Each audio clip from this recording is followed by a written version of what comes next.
শুরু হচ্ছে ফ্র্যাঞ্চাইজি ক্রিকেটের লড়াই Indian premier league IPL.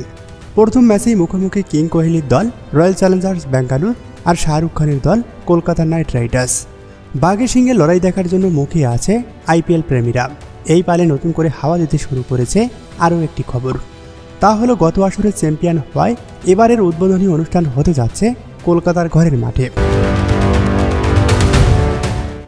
22 March উদ্বোধনী ম্যাচ শুরুর আগেই 30 থেকে 45 মিনিটের মতো থাকছে জমকালো উদ্বোধনী অনুষ্ঠান, যেখানে আইপিএলের মঞ্চ মাথাতে আসছেন শ্রেয়া ঘোষাল।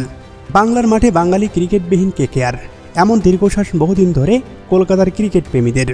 এবার অন্তত বাঙালির কণ্ঠ থাকছে আইপিএল 2025-এর উদ্বোধনী অনুষ্ঠানে।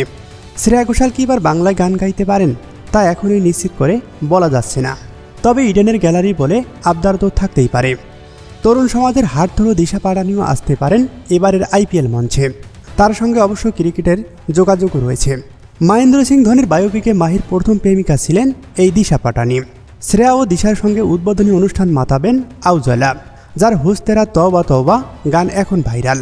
সবকিছু মিলে অন্যরকম এক আইপিএলের উদ্বোধনী অনুষ্ঠান দেখতে যাচ্ছে ক্রিকেট বিশ্ব।